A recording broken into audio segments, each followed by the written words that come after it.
back again with another tool teardown. Today we have the Milwaukee serial number 2853-20, 3600 RPM, 4300 impacts per minute. This is the 5.0 XC.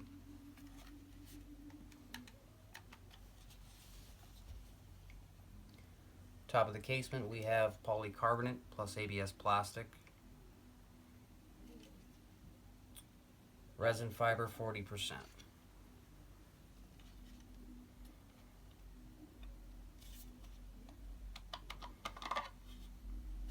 Bottom of the casement we have the same. It's going to be polycarbonate with ABS plastic. It's fiber resin reinforced 40%. And it also has a TPS overmolding.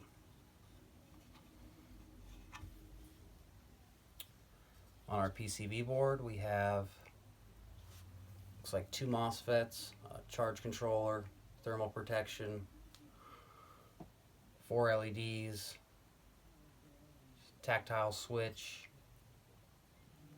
a lot of resistors, capacitor, diode protection. And on the framework here holding the batteries we have PA66 GF25. So it's going to be glass fiber reinforced nylon, 25% glass fiber. On our cells here, looks to be Samsung 18650 25R, which is a 2500 milliamp. These are good cells. These are very good cells, actually. Good quality. Anybody that tells you red lithium cells make their own batteries, that's a lie. I've actually seen these with Sanyo cells. I've seen it with LG cells. They buy high quality 18650 cells and put them in there.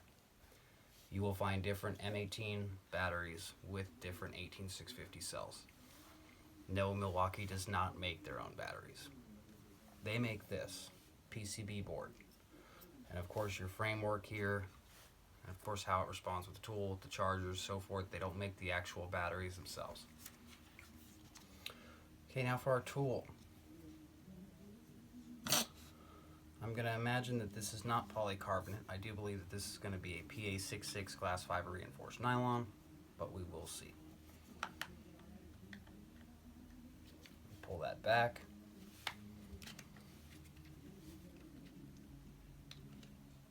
Okay. So, here's our nice casting here. Cast work looks good. 2 nice stakes to hold the TPE, actually TPS, so a little bit different than the TPE. But yes, this is a PA6 glass fiber reinforced 30%. So good solid case. Does have a lot of reinforcement here. Of course, you have your nice magnetic strip for people trying to steal it. Always nice to see. By that I'm kidding. Now coming in here, something that I definitely haven't seen on a lot of tools. Now I've seen this on PCB boards, but I haven't actually seen this just completely filling the tool, and I'm not sure if I like it. It does make a lot of sense though, but if you look here, we actually have that epoxy potted in there. The entire handle is just resin. It's all epoxy potted in there. So this cannot be taken apart. There's no access to the PCB board. You can see this board here, which is a smaller PCB board, but this is actually just controlling your controls, your speed control, and your different settings. As far as the actual PCB board that's actually controlling the switch and the motor, that's all potted inside of here. That's not accessible. Through the potting though, I can see some squares right here that I'm going to imagine. I'm going to imagine there are going to be MOSFETs. Looks like 2 large MOSFETs. This is definitely a large capacitor that's coming out past, so we can definitely see that. All our wires here are very nice. Looks like we're looking at 16 gauge, so definitely a lot higher quality than most other tools. Most tools use 18 gauge. Very nice wiring.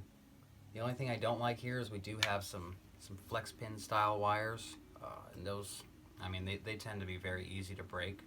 So I'm actually glad we don't have to take this apart because these are often a problem. Now on the switch, I do not see a bellows boot, and I actually don't see any MOSFETs. So I'm going to imagine that this is just a speed control switch. I don't think that this is actually doing any of the switching. I think all of that is actually being done down here on the PCB board. Or else we'd see some heat sink on the actual trigger, and we'd see some MOSFETs. And as you can see here, there's obviously no heat sink. It's too small. There may be a MOSFET in there, but I'd imagine not, because you'd see a heat sink. You wouldn't just see plastic here. So yeah, this is actually just an electric switch controlling the variable speed, but it's not actually doing any of the switching. All the switching is actually happening down here.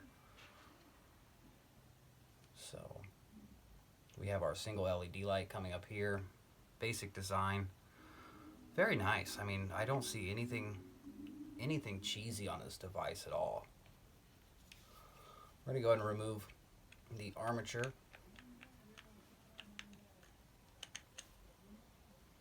Okay, and always look for a marking on these.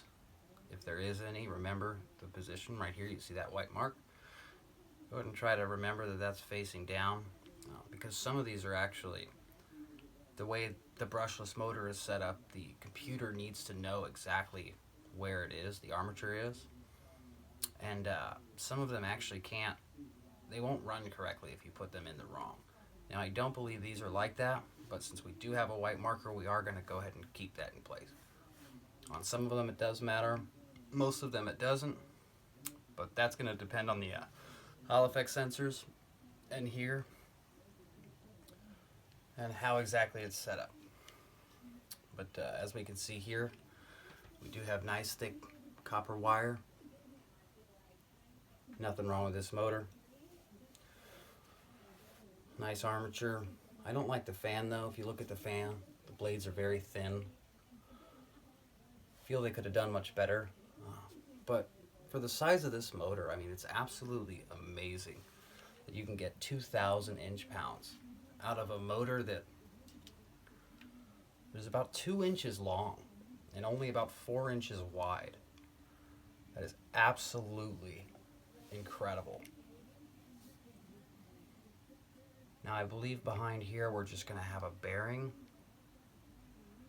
but I can't seem to get that off, and I don't want to damage the tool.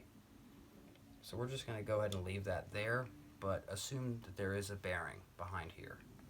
Yeah, definitely, but the way that spins.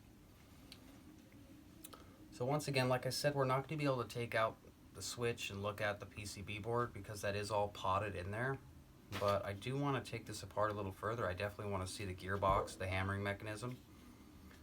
So we're going to go ahead and try to remove that. Here we go. Okay, so not a big problem there. Got that out. This looks to be a nice aluminum cast work here. Oh, but we do see there, it is a plastic gearbox holder there. Oh, and that might be the telltale sign of bad news. That might actually be sealed in over. That might actually be molded over that to where we can't take this apart any further. Which I'd be very surprised. I mean, talk about some tools you can't work on anymore. This tool you can't work on at all. Yeah. Wow, I can't get in there. I can see that if you look in closely there, we do have 2 planetary gears fed by, of course, the sun gear here. Wow. We do have a nice sealed bearing here, very small. Go ahead and see if we can't get the numbers for you.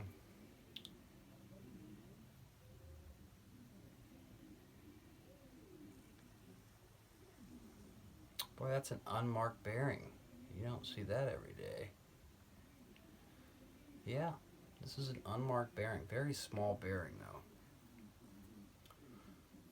But yeah, this is a one-handed collet. It's a nice collet design. Like I said, feels very nice, feels very high quality, but just the fact that we can't access this, we can't actually access the hammering mechanism just as well as we can't access the PCB board. Take a look at the insides, which is very sad. I mean, I don't know how we'd work on this, but it is nice to see that our Holofox sensors are silicone coated in there. I mean, it's a very well built tool, but you literally can't do anything yourself. Well, I'd love to take it down further with you guys, but I just don't see how without actually having to rip out this epoxy coating and risk damaging the tool. So I guess that's going to be a pretty quick one, guys, but yeah. It's the new Milwaukee tool teardown. Please like, subscribe, share. Thank you. Have a good one.